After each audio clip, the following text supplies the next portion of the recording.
नमस्कार। आज हम मुलाकात कर रहे हैं श्री निशांत केतु जी से, जो पटना विश्वविद्यालय में करीब 37 वर्ष तक अध्यापन करते रहे हिंदी में। और ये इन्होंने हिंदी के लेक्चरर से रीडर, फिर प्रोफेसर और हेड ऑफ़ द डिपार्टमेंट, 12 वर्ष तक हेड ऑफ़ द डिपार्टमेंट रहे। इस तरह से इनका अध्यापन का कार्यक्रम रहा। और आज 72 वर्ष की आयु इनकी पूरी हो चुकी है और संस्कृत में इन्होंने काफ़ी अध्ययन किया है, ग्रंथ रचना की है, करीब 200 ग्रंथ आपके नाम से हैं। और इनके मनपसंद विषय रहे हैं साहित्य, संस्कृति, अध्यात्म और तंत्र शास्त्र, जिसका बहुत महत्व हम मानते हैं। और बड़ी एक आश्चर्य की बात है कि आपने हिमालय में आसाम से भी ऊपर एक परशुराम कुंड है, वहाँ पर एक गुरु से दीक्षित हो करके साधना भी की है, तंत्र में व्यक्तिगत साधना की है। इसके बाद आपको पुरस्कार भी मिले हैं, जैसे आपको विद्यासागर, जिसका अर्थ होता है डिलिट, ये मानद डिलिट उपाधि विक्रमशिला यूनिवर्सिटी भागलपुर से दी गई है और साहित्य श्री सम्मान भी दिल्ली से दिया गया है। अभी वर्तमान में आप सुलभ साहित्य अकादमी के अध्यक्ष हैं और वहाँ से जो पत्रिका निकल रही है चक्रवाक, उसके संपादक हैं। और हमारे रुचि का विषय ये है कि आपकी संस्कृत साहित्य की पढ़ाई वो बहुत उत्तम है और काफ़ी नई बातें आप बता पाएंगे हमारी आज की जनरेशन को। तो आरंभ करते हैं। नमस्कार निशांत केतु जी। मैं सबसे पहले तो ये जानना चाहूँगी,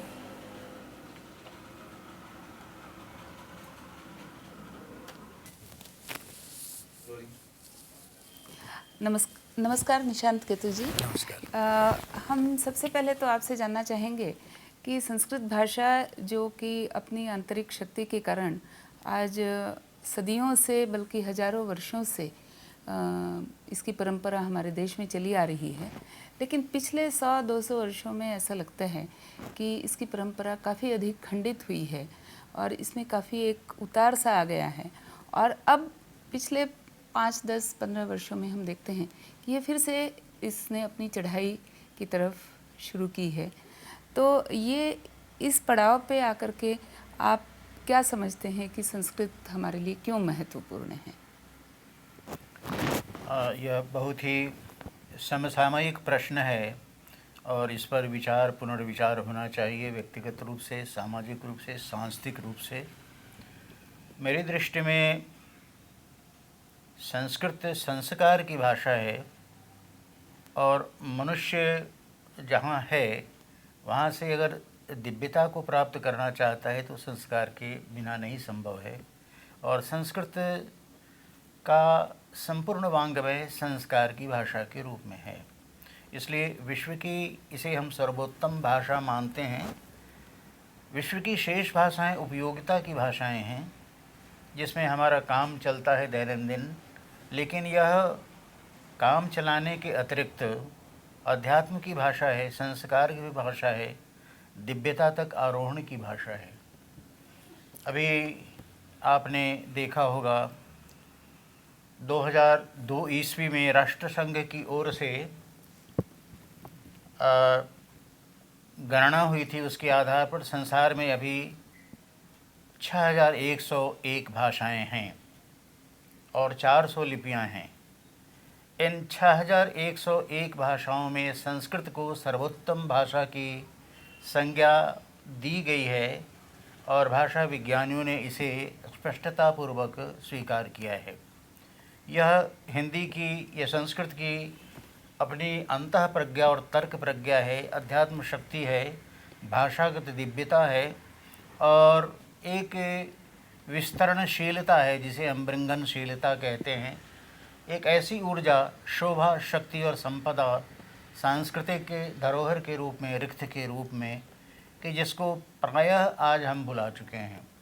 एक छोटा सा उदाहरण मैं देना चाहता हूँ कि संस्कृत में अनेक प्रकार से उच्चारण होता है और उच्चारण ही संस्कृत भाषा का मूल है। उच्चारण के माध्यम से ही हम संस्कृत बनते हैं अथवा म्लेच्छ बनते हैं। तो उस उच्चारण को लोगों ने भुला दिया है, चाहे वह पदपाठ हो, स्वर पाठ हो, जटा पाठ हो, घन पाठ हो। इन रूपों में संस्कृत का उच्चारण प्रायः लोग नहीं जानते, और जो जानते हैं वे बहुत ही व्यक्तिगत रूप से कहीं न कहीं 1, 2, 4 के रूप में। दूसरी बात जो मैं कहना चाहता हूँ, जो मुख्य रूप से कि संस्कृत का महत्व इस बात को लेकर भी है कि इसका साहित्य बहुत ही समृद्ध है, और विभिन्न पक्षों में जीवन के, चाहे वह राजनीति शास्त्र हो, अर्थशास्त्र हो, अथवा अध्यात्म शास्त्र हो, या जीवन के विकास की प्रक्रिया जिसमें हो, इन सभी दृष्टियों से संस्कृत का महत्व है। और संस्कृत ही एक ऐसी भाषा है जिसमें भाषा की महत्ता या सर्वोत्तमता या उत्तमता इस बात पर निर्भर है कि उसमें कितनी क्रिया शक्ति है, कितने क्रियापद हैं। तो संस्कृत में 3000 क्रियाएं हैं जो संसार की किसी भी भाषा में नहीं है। हिंदी में केवल 700 क्रियाएं हैं। और क्रिया से आपका मतलब क्रियापद, जिसे क्रियापद वर्ब है, कहते धातु हैं। धातु धातु वर्ब जिसे कहते वर्ब हैं। जिसे कहते हैं आप अंग्रेजी में, जिसे धातु कहते हैं, क्रिया कहते हैं। तो वह जो धातु है, संस्कृत में धातुओं की संख्या 3000 है। और अगर नाम धातुओं को संग्रहित कर लें, जो शक्ति है संज्ञा पदों से, हाँ भाषा की शक्ति है, संज्ञा पदों से वो क्रिया बना लेते हैं। जैसे द्रुम से द्रुमायते, वृक्ष से वृक्षायते, अप्सरा से अप्सरायते, अमृत से अमृतायते इत्यादि। एक मिनट, जहाँ नॉइज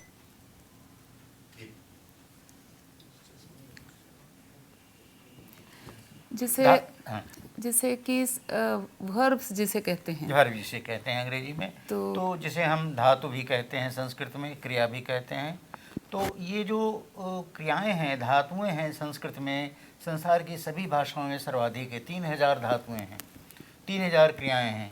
और इनके अतिरिक्त यदि अन्य शब्दों का निर्माण करना हो तो हम संज्ञा पदों से धातु का निर्माण कर लेते हैं, क्रियापद का निर्माण कर लेते हैं, जिसे हम नाम धातु की संज्ञा देते हैं व्याकरण शास्त्र में जी। उदाहरण के लिए अप्सरा से अप्सरायते, द्रुम से द्रुमायते, वृक्ष से वृक्षायते, अथवा अमृत से अमृतायते। ये इस प्रकार के हजारों हजार क्रियाएं बन सकती हैं, धातुएं बन सकती हैं। यह शक्ति, यह ऊर्जा अन्य भाषाओं में नहीं है। एक दूसरी रेखांकनीय बात मैं कहना चाहता हूँ कि संस्कृत ही एक ऐसी भाषा है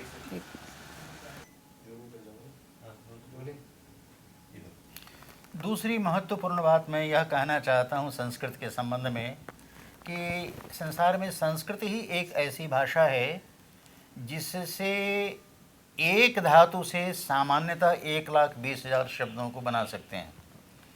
मैंने यह चुनौती स्वीकार की और बनाकर दिखाया, लेकिन इसकी क्षमता, इसकी शक्ति केवल 1,20,000 एक धातु से बनाने की नहीं है, बल्कि करोड़ों शब्द बनते हैं।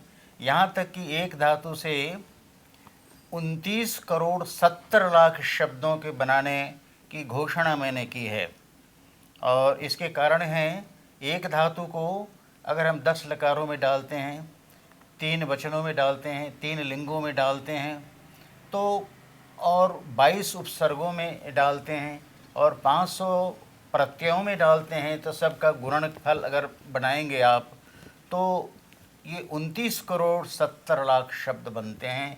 संसार की किसी भाषा में ऐसी दक्षता, क्षमता, शक्ति, शोभा और संपदा नहीं है। मैं यही कहना चाहता हूँ कि हम प्रायः आत्मविस्मृत हो गए हैं संस्कृत के महत्व को लेकर। न इसका उच्चारण जानते हैं, न इसके साहित्य को जानते हैं, न इसके विभिन्न साहित्य प्रयोगों को जानते हैं। तो इसलिए, और यही एक भाषा है जिसमें जैसा हम लिखते हैं वैसा पढ़ते हैं, जैसा पढ़ते हैं वैसा लिखते हैं। और सबसे बड़ी बात यह है संस्कृत में कि संसार की सभी भाषाओं में शब्दकोश, पर्यायकोश, मुहावरा कोश, वाक्य कोश, विलोम कोश सभी मिल जाते हैं, लेकिन एकाक्षर कोश केवल संस्कृत में है। और 52 एकाक्षर कोशों का मैंने संग्रह किया है, और केवल संस्कृत में ही एकाक्षर, एक एक अक्षर पर एक एक कोश। तो ये एक बहुत बड़ी उपलब्धि है जिसे हम बीजाक्षर कहते हैं। तो बीजाक्षर केवल संस्कृत में है संसार की भाषाओं में, और जिनके माध्यम से मंत्रों की रचना होती है। संसार की सभी भाषाओं में हिम्स मिल जाएंगे, प्रार्थना मिल जाएगी, याचना मिल जाएंगी, स्तोत्र मिल जाएगा, स्तमन मिल जाएगा, स्तुति मिल जाएगी, लेकिन मंत्र नहीं मिलेगा, जिस मंत्र के माध्यम से व्यक्ति ईश्वरत्व को प्राप्त कर लेता है। ऐसी आध्यात्मिक शक्ति अक्षरों में होती है। महर्षि याज्ञवल्क्य से गार्गी ने एक बार पूछा था कि ये सब कुछ किससे ओतप्रोत है, तो उन्होंने कहा था कि आकाश से। फिर उन्होंने कहा था कि आकाश किससे ओतप्रोत है, तो उन्होंने कहा अक्षर से। सृष्टि में जब प्रलय आती है तो प्रलय होने पर आकाश भी मिट जाता है और वह अक्षर में प्रविष्ट हो जाता है। अब तक तो विज्ञान यह कहता रहा है कि आकाश में अक्षर, हमारा अध्यात्म और संस्कृत साहित्य यह कहता है अक्षर में आकाश। महर्षि याज्ञवल्क्य ने बृहदारण्यकोपनिषद में इसका विस्तार से उल्लेख किया है गार्गी को उसके प्रश्न का उत्तर देते हुए। इसलिए अक्षरों में जो स्फोट शक्ति, जो महत शक्ति है, जो चिदाकाश और महाकाश से मिलाने की शक्ति है बीजाक्षरों में, वो मंत्र बनते हैं। और मंत्रों की दक्षता और क्षमता केवल संस्कृत में है। जिन सभी बातों को हम भुला चुके हैं, इसका पुनरुज्जीवन चाहिए, उद्धार चाहिए, उजागरण चाहिए। ऐसा मैं अपने लेखन और भाषणों में कहा करता हूँ, निवेदन किया करता हूँ लोगों को। अब ये मंत्र संबंधन है, वहीं से हम इससे फिर आगे जोड़ते हैं। इनके एक ही घन आचार्य जी, आपने अभी उल्लेख ये किया कि संस्कृत में पाठ करने की विधियां भी कई हैं, तो मैं चाहूँगी कि थोड़ा सा इसकी एक झलक अगर हम अपने कार्यक्रम के सुनने वालों को दे सकें तो एक बहुत ही सुंदर श्लोक है जो कि कई लोगों के पास वो पाठ के रूप में आता है, कई लोग इसको जानते हैं। ये श्लोक है, तो इसे मैं जो बिल्कुल सरल तरीका है, इसे मैं चाहूँगी कि आप ज़रा इसको अलग तरीके से लोगों के सामने रखें ताकि सुनने वालों को ये पता चले कि इस तरह से होता है। सॉरी, ये बहुत लंबा हो रहा है, बहुत लंबा हो गया। तो आचार्य जी, जैसे अभी आपने बताया कि संस्कृत में कई तरह से पाठ किया जाता है, एक ही पंक्ति को अलग अलग तरीके से पाठ किया जाता है। तो एक बहुत सरल पंक्ति है जिसे लोग काफ़ी जानते हैं, द्वा सुपर्णा सयुजा सखाया समानम वृक्षम परिशस्व जाते। तो सामान्यतः हम इसे ऐसे पढ़ते हैं। हाँ, इसे आप अच्छा कैसे पढ़ेंगे? प्रश्न है और अच्छी पंक्ति आपने, अच्छा मंत्र रखा। एक मिनट, ये क्लोज अप है, कोई बात नहीं। अच्छा मंत्र आपने रखा, वहाँ तक रख लेंगे, उसके बाद बता। सबसे पहले तो यह आवश्यक है जानना कि वेदों को श्रुति कहते हैं। वेदों की रचना लिख कर नहीं हुई, सुनकर हुई है, गुरु शिष्य परंपरा से हुई है। इसलिए वेद का नाम है श्रुति, जिसे सुनकर स्मरण रखा जाए। और यही कारण है कि संसार में केवल ये चारों वेद ही हैं जिसमें कोई पाठ वृद्धि, पाठक्षय, लिप्यंतरण या पाठांतरण नहीं हुआ है। और क्योंकि हमारे ऋषियों ने इसे बाईं ओर से दाहिनी ओर, दाहिनी ओर से बाईं ओर करके याद कर लिया, और स्वरपाठ, पदपाठ, जटापाठ, घनपाठ इन रूपों में कंठाग्र किया। इसलिए इसमें एक भी अक्षर की अशुद्धि आज तक नहीं मिली है। जबकि संसार के जितने प्राचीन ग्रंथ हैं, पांडुलिपियाँ हैं, उनमें पाठालोचन, टेक्सटुअल क्रिटिसिज्म की बात चलती है और हम पाठ संशोधन, पाठ सुधार करते हैं। तो इस भूमिका के बाद मैं ये कहना चाहूँगा कि जिन पंक्तियों का उल्लेख आपने किया है वो ऋग्वेद की पंक्ति है। परमात्मा साक्षी रूप में देख रहा है और मनुष्य भोक्ता रूप में सब कुछ करता है। वो पंक्ति है, सामान्य पाठ के रूप में आप करेंगे उसको। द्वा सुपर्णा सयुजा सखाया समानम वृक्षम परिशस्व जाते तयोरन्यः पिप्पलम स्वादुत्तनस्नन्यो अभिचाकशीति। अब इसे ही अगर उदात्त अनुदात्त स्वरित स्वरपाठ के रूप में करना चाहेंगे, क्योंकि द्वगा सुपर्णा सयुजा सखाया समानम वृक्षम परिशस्व जाते, इसी प्रकार इसका रूप चलेगा। फिर वो जटा पाठ है, घन पाठ है, इसमें आगे जाते हैं, पीछे जाते हैं, अनेक प्रकार से पाठ की प्रक्रिया है। जो मैंने निवेदन पहले किया कि इस देश में संस्कृत को तो लोगों ने भुला ही दिया है और विशेषकर इसके उच्चारण को तो बिल्कुल ही विस्मृत कर दिया है। जो हमारी संस्कृत का मूल है उच्चारण, इसलिए जो वेद के षडंग है, 6 अंग जिनके आधार पर वेदों का अध्ययन होता है, उसमें एक है शिक्षा। और यहाँ स्मरणीय है कि शिक्षा का अर्थ होता है शुद्ध उच्चारण, और जो शुद्ध उच्चारण नहीं करता है उसका नाम है म्लेच्छ। अशुद्धम उच्चारयति यह स म्लेच्छ। तो इस प्रकार संस्कृत के सही उच्चारण, शुद्ध उच्चारण की परंपरा का पुनः स्थापन होना चाहिए, ऐसा मैं निवेदन करता रहा हूँ।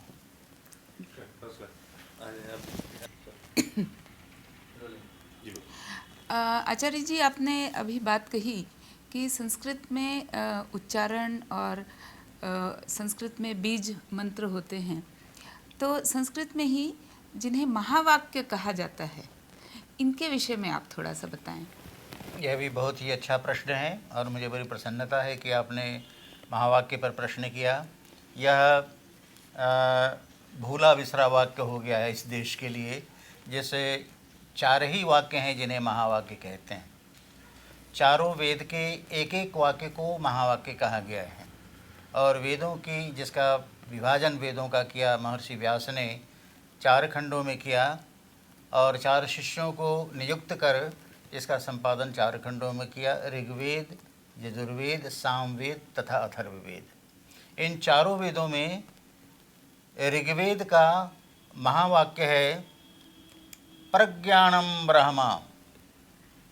ये महामंत्र भी है और इसी मंत्र से दीक्षा भी दी जाती है। ऋग्वेद का अध्ययन करने वाले व्यक्ति को इसी मंत्र से दीक्षा दी जाती है। लोग भूल गए इसे। प्रज्ञानम ब्रह्मा, इसका तात्पर्य भी बहुत ही संक्षेप में यह है कि जब परमात्मा का ज्ञान हमें हो जाता है तो हम ब्रह्मत्व को उपलब्ध हो जाते हैं, हम ही ब्रह्म हो जाते हैं। और हमने अपने को विस्मृत कर रखा है, इसलिए प्रत्यभिज्ञा, अपने को फिर से पहचानने की आवश्यकता है। जब हम उस प्रज्ञान के माध्यम से परमात्मा को ज्ञान को जान लेते हैं तो परमात्मा को जान लेते हैं। इसलिए कहा गया प्रज्ञानम ब्रह्मा। यह ऋग्वेद और ऐत्रेय उपनिषद की पंक्ति है। वैसे ऋग्वेद का महामंत्र है, महावाक्य है, और ऐत्रेय उपनिषद में इसका विस्तार से वर्णन किया गया है। दूसरा महावाक्य है यजुर्वेद का, जिसका महावाक्य है अहम ब्रह्मास्मि।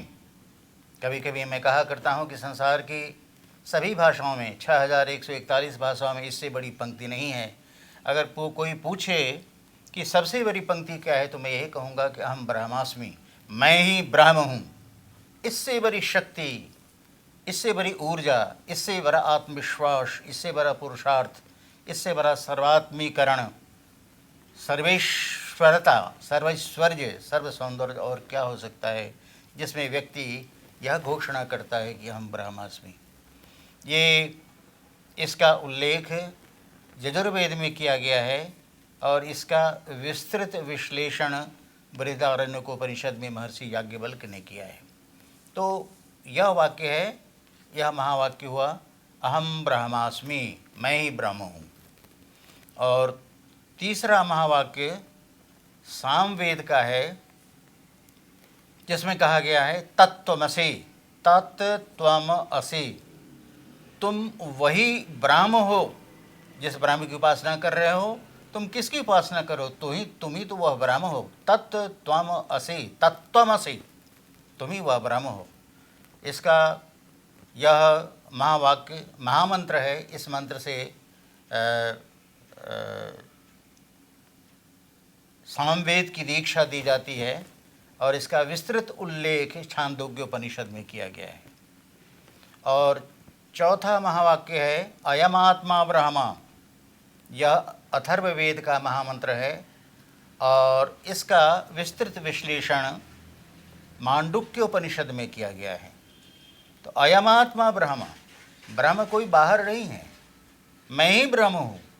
अयम आत्मा, ये जो मेरे भीतर आत्मा साक्षी पुरुष के रूप में बैठी है, वैसे हिंदी में आत्मा को स्त्रीलिंग लोगों ने बना दिया, लेकिन ये पुल्लिंग शब्द है, आत्मन शब्द है, आत्मा आत्मानु आत्मन। तो अत धातु में मन प्रत्यय है और बड़ा ही प्यारा अर्थ है इसका अत धातु का, अतति शरीरात शरीरम इति आत्मा। जो एक शरीर को छोड़कर दूसरे शरीर में यात्रा करे उसे आत्मा कहते हैं। तो कहता है अथर्ववेद के अयम आत्मा ब्रह्म, यही जो तुम्हारे भीतर ये आत्मा है वही ब्रह्म है।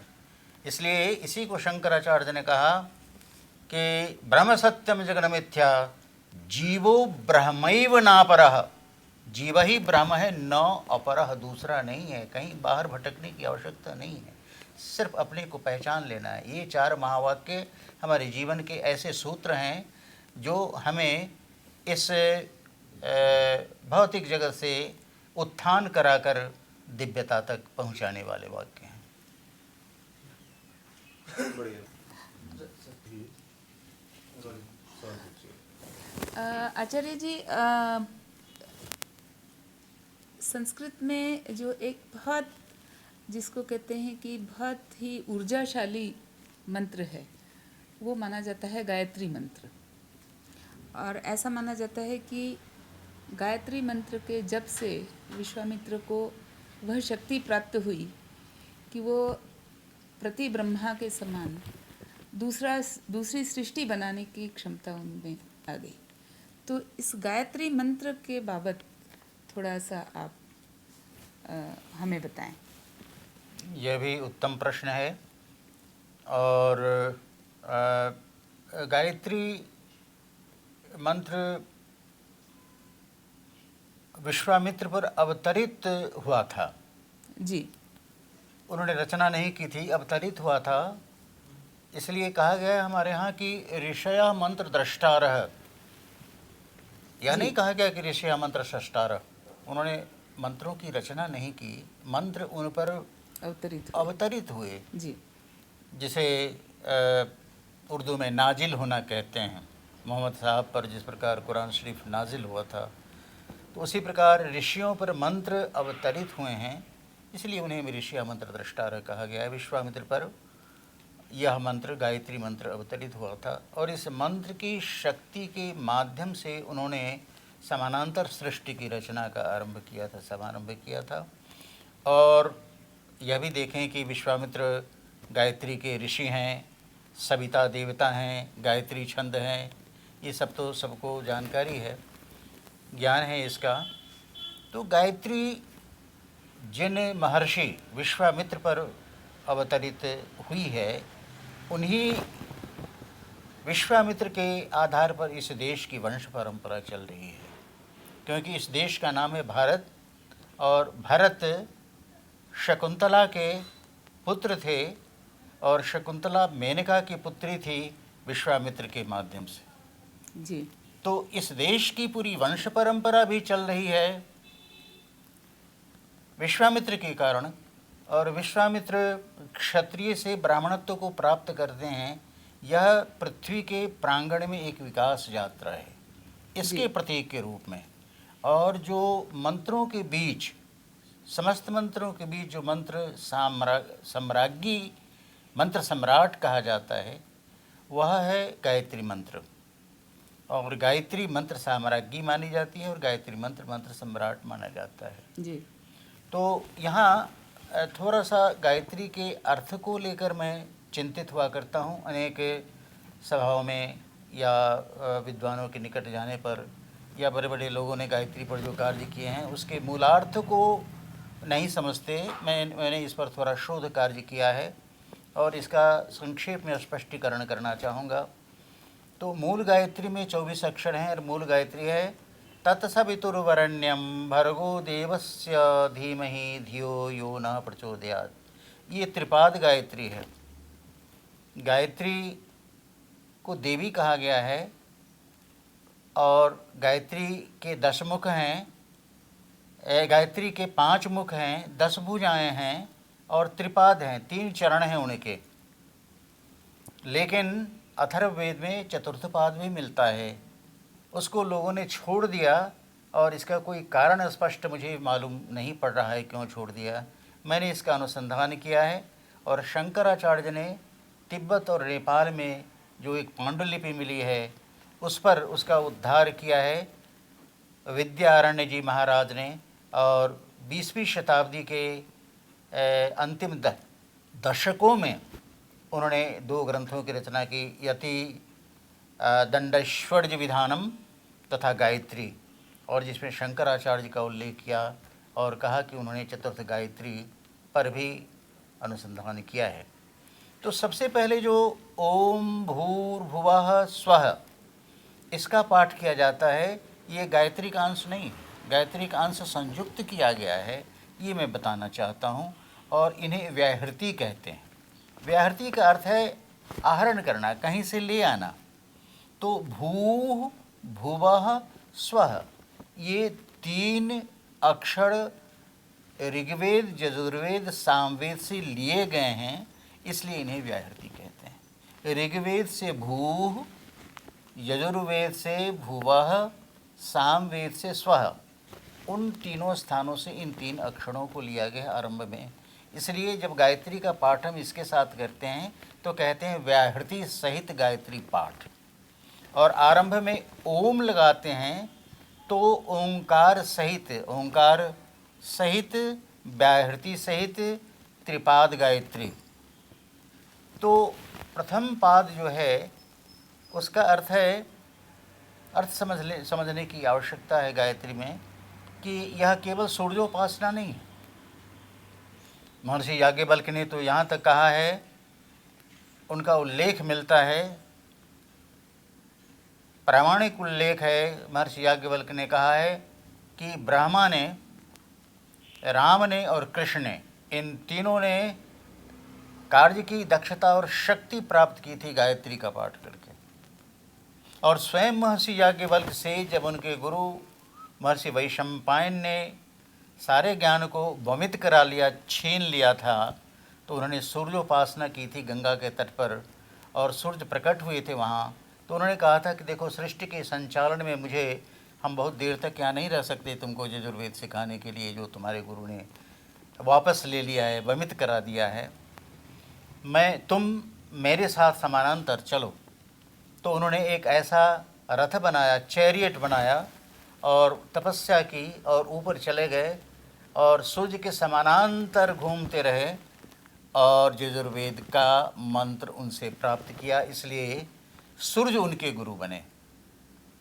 तो उन दिनों उल्लेख मिलता है कि आकाश में जब तक दीक्षा क्रम चलता रहा 2-2 सूर्य दिखाई पड़ रहे थे। ये एक अद्भुत रहस्य है, अविश्वसनीय जैसा लगता है, लेकिन अध्यात्म के साथ कोई तर्क प्रज्ञा नहीं चलती थी, वहाँ अंतः प्रज्ञा चलती है।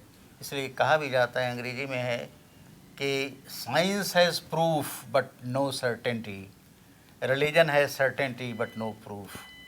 इसलिए उन प्रमाणों पर जाने की आवश्यकता नहीं है। विश्वासो फलदायक जो हमारे यहाँ कहा गया है।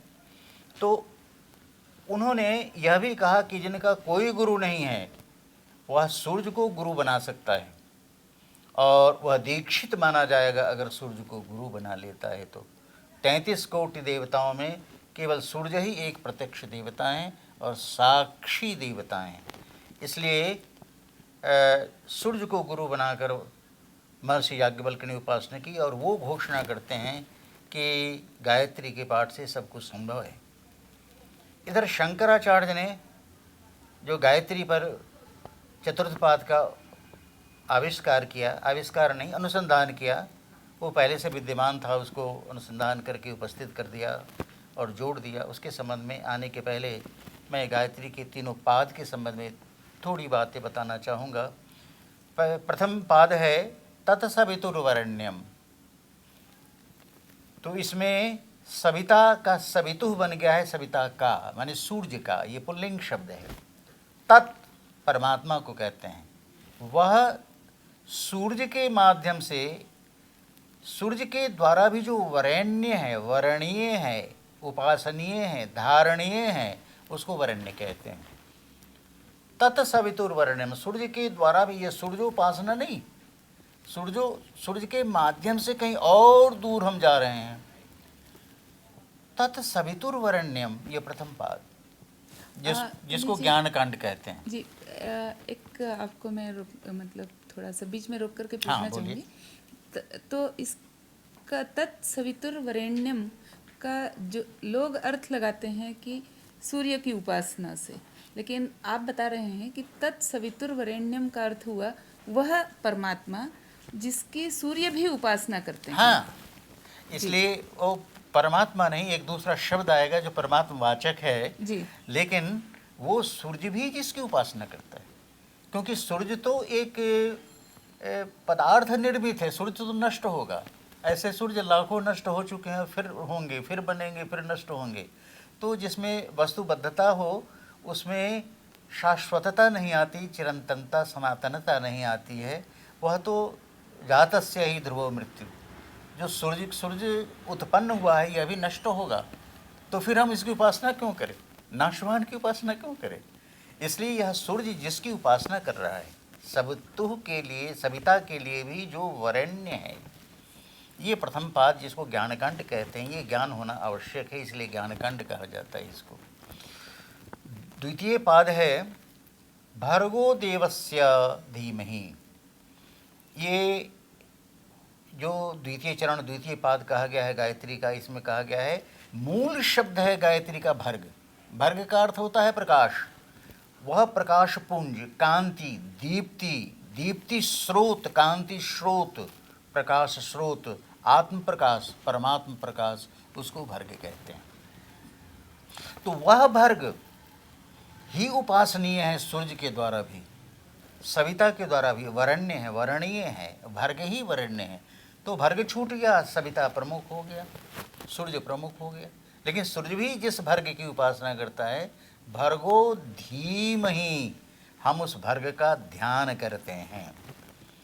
तो यहाँ एक ध्यान देने की बात यह है कि उपासक ने ये कहा कि मैं ध्यान करता हूँ, किसका, उस भर्ग का, उस प्रकाश पुंज का, प्रकाश स्रोत का, जो परमात्मा के भीतर जब यह प्रकाश होता है तो वह परमात्मा तत्व को प्राप्त करता है, आत्मा आत्म तत्व को प्राप्त करती है। तो इसलिए जो मूल है, उस मूल को हम भर्ग कहते हैं। तो भर्ग ही उपासनीय है, वरण्य है, वरणीय है।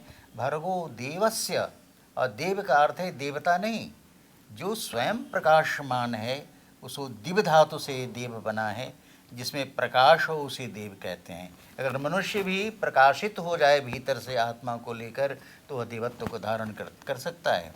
इसलिए भी कहा गया है कि देवो भूत्वा देवम यजेत, जिसमें प्रकाश नहीं हो, प्रकाश की उपासना क्या करेगा। इसलिए भीतर के प्रकाश को जागृत करने के बाद ही हम बाहर के प्रकाश की उपासना कर सकते हैं या उसकी वरण्यता सिद्ध कर सकते हैं।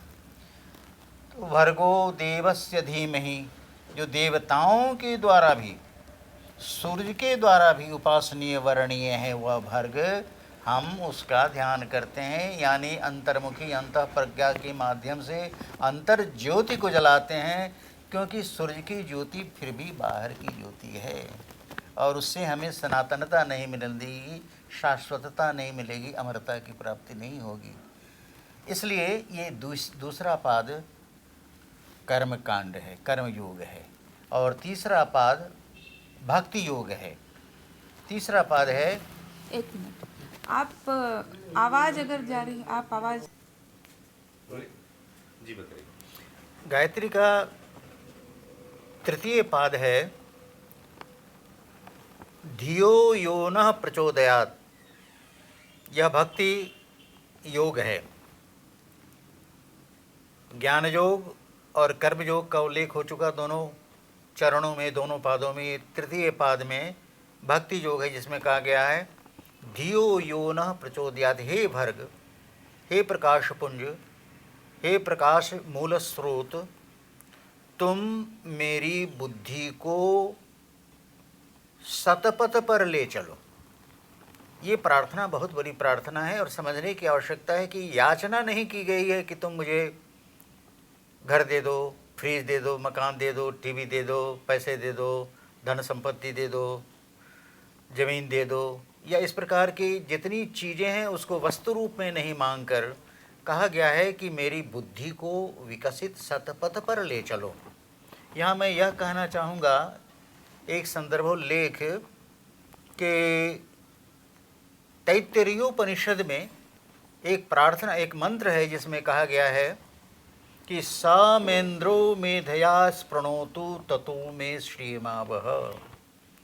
हे परमात्मा, तुम मेरी मेधा को विकसित कर दो, जिसके माध्यम से मैं सब कुछ समस्त श्री को प्राप्त कर सकूं।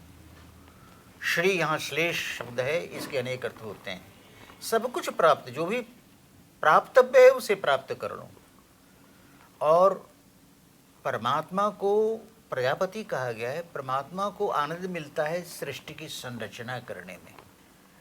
किसी से भिक्षाटन करके वह ग्रह नक्षत्र तारे निहारिकाएँ नहीं लाता, स्वयं निर्मित करता है, निमित्तोपादान कारण बनकर, निमित्त और उपादान कारण बनकर।